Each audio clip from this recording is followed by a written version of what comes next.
Brazilian fintech company Nubank making a blockbuster debut today.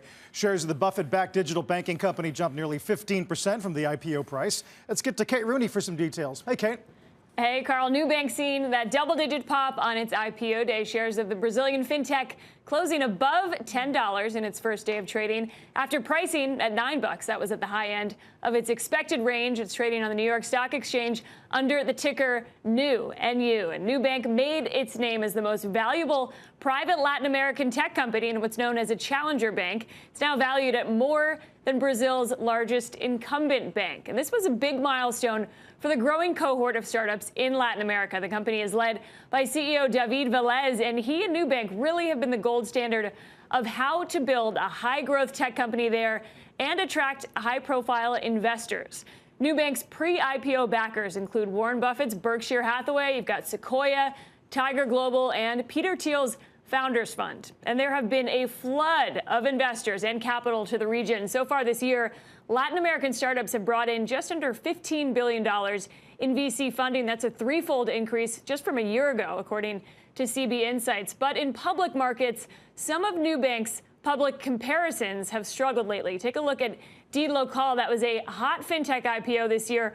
Mercado Libre, Stone, another big one, all in the red this year. Stone is down almost 80%. And a tough few months for some of the flagship U.S. fintechs as well. Square and PayPal are also both negative for the year after big years in 2020. Investors have been rotating away from growth lately, as you guys know, but those stocks also negative on the year. Carl, back to you. All right, fascinating debut, Kate. Thank you. Kate Rooney.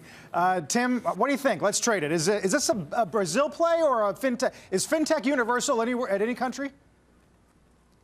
Well, it's the right question to ask. It's also the right question to ask and the right IPO to talk about it on a day when the Brazilian central bank raised rates 150 bips and is well ahead of the Fed and has raised rates 700 basis points in the last 7 or 8 months because of endemic inflation and a concern and, look, a banking system that historically has been on the brink. And so while Nubank has a bigger market cap than Banco Itaú or Bradesco or the juggernauts down there, this is a bank that really has already moved ahead of so many banks, not only in Latin America, but around the world. And again, David Velez understands the dynamic. And by the way, this is a financial institution. This isn't just a tech story, and this just isn't fintech. And I mean, this is giving folks their first access to credit cards, their first access to bank accounts. In the EM world, this is a story of leapfrogging both technology and immediately arriving into a place where I think this platform will be very sticky for a lot of other fundamental banking endeavors, but also, yes, very disruptive tech and digital access, and et cetera. I think this is absolutely a global play, and this is a financial play because, again, in EM, so many people are underbanked, and these guys moved a lot faster than the incumbents. It's an exciting day.